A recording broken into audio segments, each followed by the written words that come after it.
Hello, welcome everyone.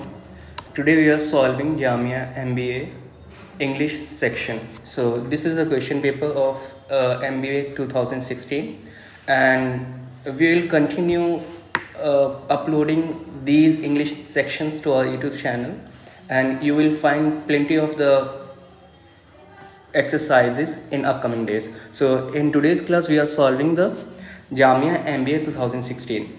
So our first question says direction. Some words in the passage below are underlined. Choose the word or phrase that is most nearly opposite in its meaning to underline the word. Okay, so it's not ill, basically it's just a misprint, so it's not that ill. Okay, so we have to see the words which are there. Okay, so we have to read that thing first so that we can have an idea how to solve it. Okay, so life has prospered on this planet for nearly 4 billion years. In that time, climate has fluctuated drastically from ice ages lasting 10 of thousands of years to epochs of the steamy heat. With each change, sundry species have benefited and flourished, other erected, faltered, or died. Now, many experts believe humans are impaired to their own ecological niche with the threat of the global warming.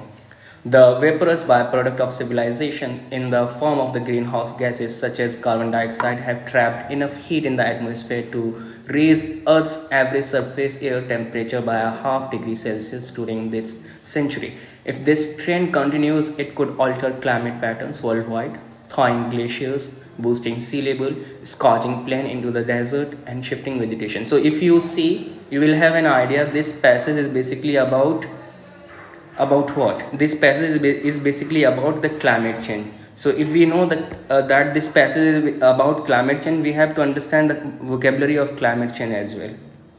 Okay, so here if we read that, the first question is saying that we have to find the opposite. Okay, so nearly opposite we have to find. Okay, so if we have to find nearly opposite, we have to see what are the words and what are their meaning. Okay, if we don't know what are the words and their meaning, we will not be able to see that. Okay, so the first underlined word we have is prosper. So if you talk about the prospered, you may have heard the word prosperity, है ना, आपने सुना होगा. सो prosperity का मतलब क्या होता है? प्रॉस्पेरिटी का मतलब होता है जो चीज़ फले फूले उसे हम प्रॉस्पेरिटी बोलते हैं हिंदी में नॉर्मली. अब यहाँ पे हमें अपोजिट देखना है. अगर हमें पता है प्रॉस्पेरिटी का मतलब हो गया टू सक्सीड, थ्राइव और टू ग्रो वेल, तो इसका अपोजिट यहाँ पे देखेंगे. अब देखो यहाँ पे हमारे पास ऑप्शन है इम्पॉवरिश्ड, सबसिस्टेंट, डिक्लाइन एंड सबमर्ज. सो इम्पॉवरिश का मतलब होता है पॉवर्टी से. Okay, poor. अब प्रॉस्पर होगा और इम्पॉवरिश होगा, ये दोनों क्या है? प्रॉस्पर का मतलब होता है जो फले फूले. पुअर आदमी क्या होता है? गरीब इंसान, जो कि उसके पास इतना नहीं होता है कि फले फूले. तो यहाँ पे इसका ऑप्शन हमें फर्स्ट सही लग रहा है. ओके, तो आंसर प्रॉस्पर का अगर अपोजिट की बात की जाए, ठीक है, हमें अपोजिट देखना है यहाँ पे क्योंकि ये पहला सवाल हमारा अपोजिट के बारे में ही है. हमें अपोजिट की बात की जाए तो हमारा आंसर जो होगा इम्पॉवरिश्ड होगा. ओके, आंसर देख लिया हमने. प्रॉस्पर की मीनिंग देख लिया. प्रॉस्पर की मीनिंग हिंदी में आपको बताया कि किस तरह से प्रॉस्पेरिटी, फलना फूलना हिंदी में, इसके सेंस में, उस सेंस में आप ले सकते हैं. इंग्लिश में आप बोल सकते हो टू सक्सीड, थ्राइव और to grow. Okay, so now we have to see the other options as well because we have to work on the vocabulary, and you know that in MBA exam vocabulary is must. So we have to see other options as well. We have the option subsisted. So what does subsisted means? Subsisted means continue to exist at minimal level. मतलब है, चीज़ है लेकिन बहुत कम मात्रा में है. ठीक है, सबसिस्टेड बहुत कम लेवल पे थी, इतना वॉल्यूम नहीं था उस चीज़ का. ओके, देन डिक्लाइन का मतलब होता है ना करना, नेगेशन के सेंस में आ जाता है ये. ओके, डिनाई, डिक्लाइन, नेगेशन के सेंस में आ जाता है. Then submerge. What does submerge mean? Submerge का मतलब होता है कवर और sunk under something like water. तो सबमर्ज का मतलब होता है किसी चीज़ में डूब जाना. ओके, सिंक, सबमर्ज्ड, ये आपके सिनोनिम्स हो जाएंगे. So I hope first word is clear. Now we have to move to the another word which is fluctuated. The word is fluctuated. Okay, so the word fluctuated means what? Fluctuated means to change frequently, rise and fall irregularly, यही मतलब होता है ना, एकदम से बदल जाना। कहते हैं ना दाम फ्लक्चुएट हो रहा है, पैसे प्राइस फ्लक्चुएट हो रहा है, तो इस सेंस में हम यूज करते हैं। अब इस कॉन्टेक्स्ट में देखें यहाँ पे कहाँ पे फ्लक्चुएटेड यूज किया, यहाँ पे देखो, in that time climate has fluctuated drastically.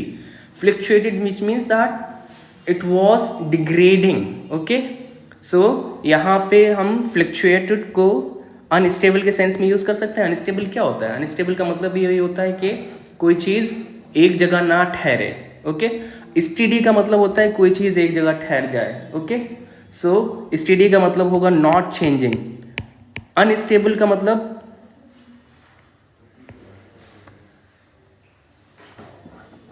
Unstable का मतलब भी हो जाएगा not steady, not changing, prone to change. Basically unstable का मतलब चेंज हो जाए। ओके, सो इट्स स्टेडी का मतलब है नॉट चेंजिंग। ओके, इस अनस्टेबल का मतलब है चेंज हो जाए, प्रोन टू चेंज, मतलब यहाँ पे चेंज हो जाए, इस सेंस में हम इसे यूज करेंगे, प्रोन टू चेंज के सेंस में यूज करेंगे। अनस्टेबल मतलब चेंज ना हो, तो यहाँ फ्लक्चुएट का मतलब होता है जब चेंज हो जाए। अब यहाँ ऑप्शन ए हमारा सही नहीं है, क्योंकि हमें पता है कि अनस्टेबल में चेंज हो जाता है, स्टेडी में चेंज नहीं होता है। मूविंग में भी चेंज होता रहता है, वर्किंग में भी चेंज होता रहता है, तो ये हमारे ऑप्शन गलत हो जाएंगे। हमारा क्या ऑप्शन सही होगा? हमारा ऑप्शन बी सही होगा, जिसका मतलब होगा not changing, remaining constant. Remaining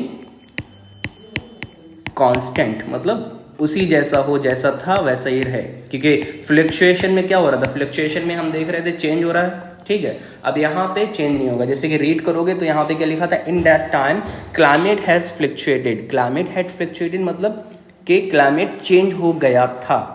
has मतलब हो गया है। Okay, so drastically, what does drastic means? Drastic means sudden change, है ना, यही होता था ना ड्रास्टिक का मतलब।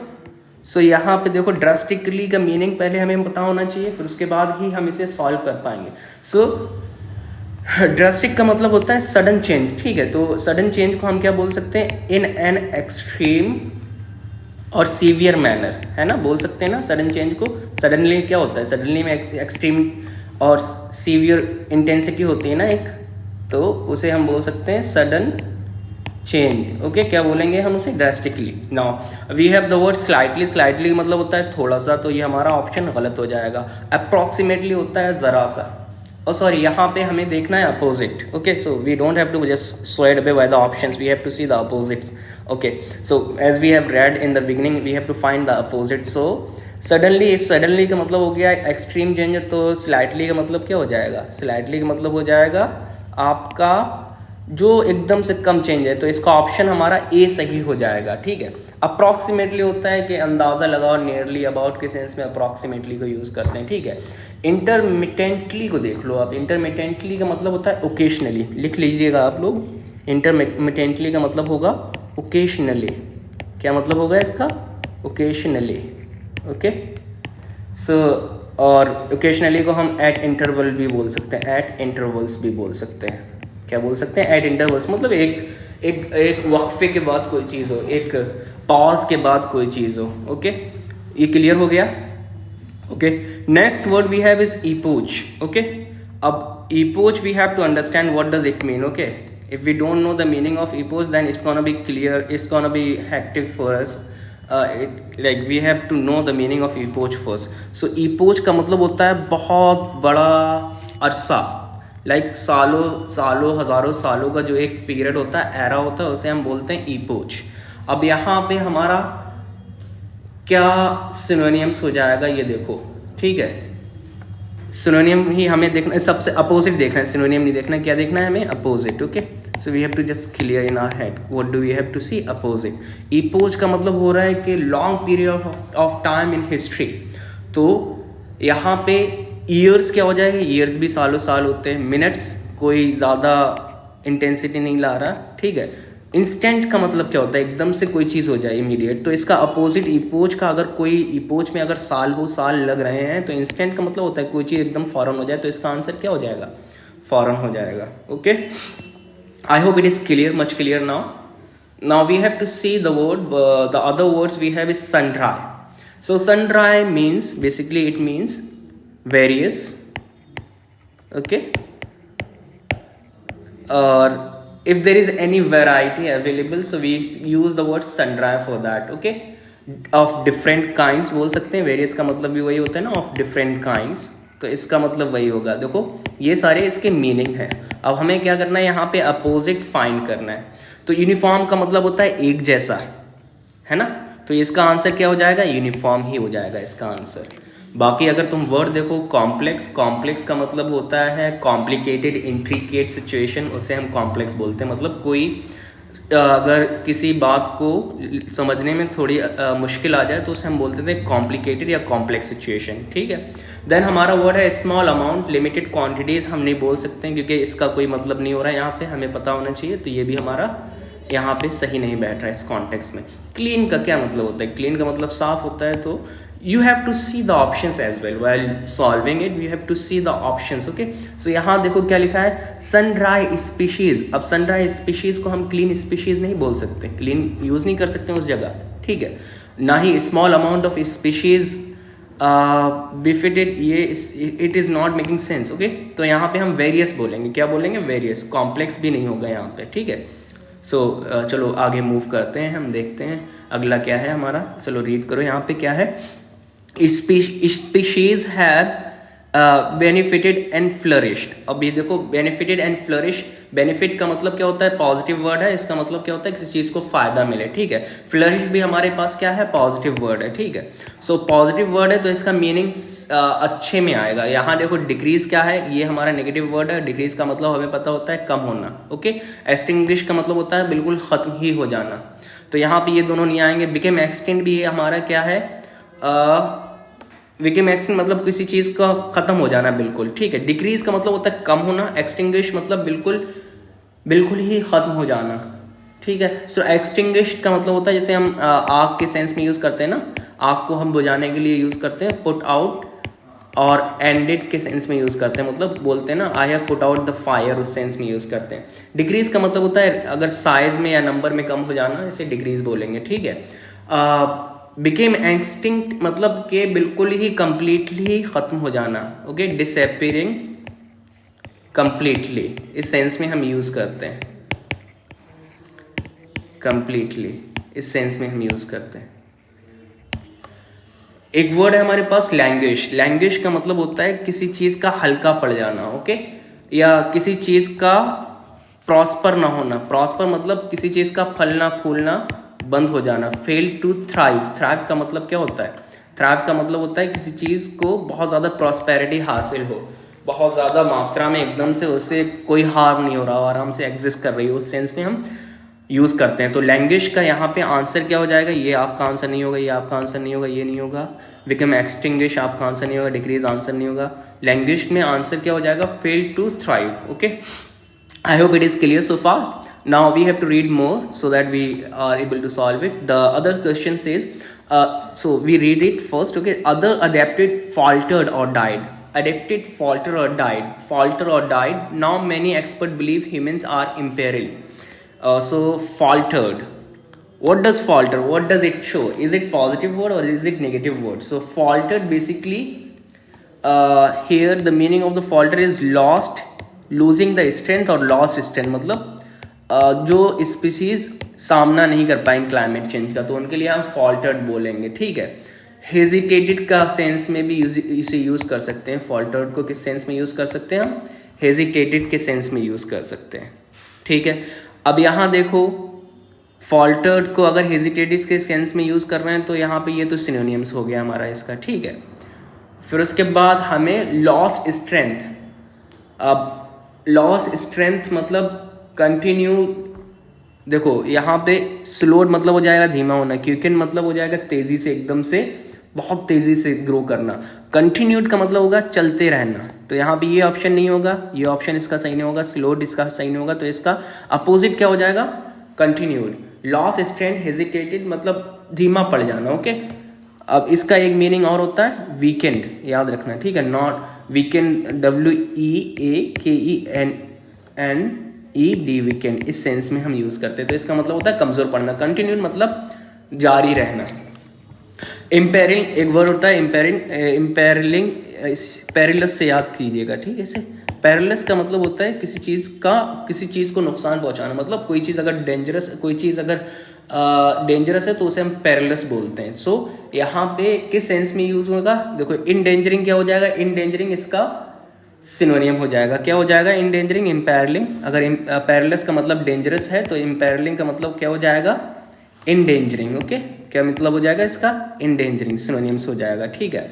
इनविगरेटिंग मतलब किसी चीज को ताकत देना। ओके, स्ट्रेंथनिंग, एनर्जाइजिंग, इसका मतलब क्या होता है, ओके, स्ट्रेंथनिंग इसका मतलब होता है किसी चीज को ताकत देना। ओके, किसी चीज को बताना कि उसे वो मजबूत हो गई। ओके, सो इसे हम किस सेंस में यूज कर सकते हैं, एनर्जाइजिंग के सेंस में यूज कर सकते हैं। नेक्स्ट वर्ड हमारा जो है इनहिबिटिंग है। इनहिबिटिंग का मतलब होता है रिस्ट्रिक्ट करना, किसी चीज को प्रोहिबिशन के सेंस में यूज करते हैं, प्रोहिबिशन से याद करो तो उसे हम उस सेंस में यूज करेंगे। ये दोनों हो गए हमारे सिनोनिम्स। क्या हो गए, ये हमारे सिनोनिम्स। इनहिबिटिंग का मतलब होता है किसी चीज पे रिस्ट्रिक्शन लगा देना, किसी चीज को पकड़ के रखना, इनहिबिशन का मतलब वही होता है। ठीक है। अब यहाँ पे अगर देखा जाए, इम्पेरिलिंग का मतलब होता है किसी चीज को खतरे में डालना, इंडेंजरिंग, खतरे में डालना। ठीक है, तो इसका सिनोनियम, एंटोनियम क्या हो जाएगा, अपोजिट मीनिंग में क्या हो जाएगा, प्रोटेक्टिंग, मतलब किसी चीज की हिफाजत करना। ठीक है, तो यहाँ पे ऑप्शन डी सही हो जाएगा। Okay, now we have to continue reading. Humans are imperilling मतलब they are harming, they are endangering their own ecological niche with the threat of the global warming. The vaporous byproduct of civilization in the form of the greenhouse gases such as carbon have trapped enough heat in the atmosphere to raise Earth's average surface temperature by ½ degree Celsius during the century. So now it's quite okay with us. Now we have the word thawing. थॉइंग का मतलब क्या होता है, थॉइंग का मतलब होता है जैसे कि ग्लेशियर्स वगैरह जब मेल्ट होते हैं ना, तो उस प्रोसेस को हम क्या बोलते हैं, उसे हम बोलते हैं थॉइंग। सो melting, warming up from being frozen, मतलब बिल्कुल एकदम से ग्लेशियर्स बिल्कुल फ्रोजन होते हैं ना, अगर वो थोड़ा सा थॉ करने लगे तो इसका मतलब है कि अब वो मेल्ट होने लगे हैं। ठीक है, तो यहाँ पे देखो हमारे पास वर्ड्स क्या क्या है, हमारे पास वर्ड्स हैं फ्रीजिंग का मतलब क्या होता है, फ्रीजिंग का मतलब होता है जम जाना। ठीक है, सो फ्रीजिंग का मतलब क्या होता है कि आइस में बदल जाना, ये बोलते हैं ना टर्निंग इनटू आइस, फ्रीज में मोस्टली टर्निंग इनटू आइस या आइस वगैरह का इस्तेमाल करते हैं, तो ऐसा होता है। ठीक है, इवोपोरेटिंग मतलब होता है भाप बन जाना। कंडेंसेशन का मतलब होता है कि बादलों में इकट्ठा हो जाना, मतलब इवोपोरेट होके जो वेपर होती है वो कंडेंसेट होती है, यानी फिर से पानी में बदल जाती है। तो यहाँ पे थॉइंग का मतलब अगर मेल्टिंग है, है तो ये तो सिनोनियम्स हो गया हमारा। एंटोनियम इसका क्या हो जाएगा, ये भी ऑप्शन नहीं है, हमारा आंसर नहीं होगा, ये सिनोनियम है। Just I told you that this is सिनोनियम of it. Antonym क्या हो जाएगा, आंसर हो जाएगा इसका फ्रीजिंग, क्योंकि थॉइंग का मतलब मेल्टिंग हो गया, मेल्टिंग का अपोजिट क्या होगा, फ्रीजिंग। इस कॉन्टेक्स्ट में हम तो फ्रीजिंग यूज करेंगे, बिकॉज देखो ना यहाँ पे क्या बोला है, यहाँ पे बोला है थॉइंग ग्लेशियर्स यानी मेल्टिंग ग्लेशियर्स, फ्रीजिंग ग्लेशियर्स अलग बात हो जाती है। ठीक है, अब यहाँ देखो लास्ट वर्ड है हमारा अपोजिट फाइंड आउट करने का, तो बूस्टिंग। बूस्ट का मतलब होता है किसी को पंप अप करना, किसी को मोटिवेट करना या किसी को अपलिफ्ट करना, तो उस सेंस में हम बूस्टिंग यूज करेंगे। बूस्टिंग को हम इंक्रीजिंग के सेंस में यूज करते हैं ना, इंक्रीजिंग के सेंस में यूज करते हैं, रेजिंग के सेंस में यूज करते हैं, है ना, बढ़ावा देना, और इम्प्रूविंग के सेंस में यूज करते हैं। ठीक है, अपलिफ्टिंग सिनोनियम हो जाएगा, क्या हो जाएगा, ये हमारा सिनोनियम हो जाएगा। डिसिलरेटिंग का मतलब क्या होता है, डिसिलरेटिंग का मतलब होता है जिस तरह से एक्सिलरेट का मतलब होता है कि बढ़ावा देना, एक्सिलरेट का मतलब होता है किसी चीज को ऊपर तक ले जाना, सेम मीनिंग है इसका रेजिंग के सेंस में। तो डिसिलरेटिंग का मतलब क्या हो जाएगा, किसी चीज को कम करना, तो ये आपका क्या हो जाएगा, आंसर हो जाएगा। डिक्रीजिंग, ये भी नेगेटिव वर्ड है। ड्रॉपिंग, इसका मतलब भी कम होना है, तो इसका आंसर ये नहीं होगा। So if you see the exercise from the beginning of it, you will find that the question says that we have to find the opposite. Okay, so we have read it and we have seen that how we can easily identify the opposite if we put the word in context. Okay, if we don't know the context then it is difficult for us. जैसे कि यहाँ पे इन्होंने बोला है life has prospered, so हमें पता होना चाहिए कि prosper, prosperity के अराउंड कौन सा वर्ड है और उसका मीनिंग क्या था। तो ठीक है, prosper का मतलब होता है फ्लरिश करना, है ना, फलना फूलना इस सेंस में हम यूज करेंगे। लेकिन हमें यहाँ क्या करना था, हमें सिनोनिम्स नहीं देखना था, हमें क्या देखना था, हमें एंटोनियम देखना था। जैसे कि यहाँ पे अगर देखा जाए सब्सिस्टेड मतलब कि हाँ चीज रही, हल्के कम लेवल पे रही लेकिन रही। डिक्लाइन का मतलब है खत्म हो जाना बिल्कुल, ठीक है, मना करना सेंस में। सबमर्ज है मतलब डूब जाना। लेकिन इम्पॉवरिश का मतलब होता है कि गरीब, मतलब कि उसमें जो फलने फूलने की जो इंटेंसिटी थी ना उसमें खामी आना, उसमें कमी आना, तो उस सेंस में हम यूज करेंगे। तो यहाँ पे प्रॉस्पर्ड का जो डायरेक्ट सिनोनियम होगा क्या होगा, डायरेक्ट सिनोनियम कह रहा हूं मैं, डायरेक्ट अपोजिट होगा प्रॉस्पर का, वो क्या हो जाएगा, ये आपका डायरेक्ट अपोजिट हो जाएगा इम्पॉवरिश। तो इसी सेंस में हमने सारे देखे और हमने सॉल्व किए हैं। ये था हमारा 2016 का जामिया MBA का एंट्रेंस पेपर का एक एक्सर्ट। ये पूरा पेपर नहीं है, ये सिर्फ एक एक्सर्ट है, एक एक्सरसाइज की है जिसमें हमने अपोजिट वर्ड देखे हैं। इसी तरह की एक्सरसाइज कंटिन्यू करने के लिए आप हमारे चैनल पर बने रहिए और हम आपको बेहतरीन गाइडेंस देंगे। सो ज्वाइन कीजिए स्टार एजुकेशन सेंटर, लाइक कीजिए, सब्सक्राइब कीजिए एंड बने रहिए साथ में। Thank you.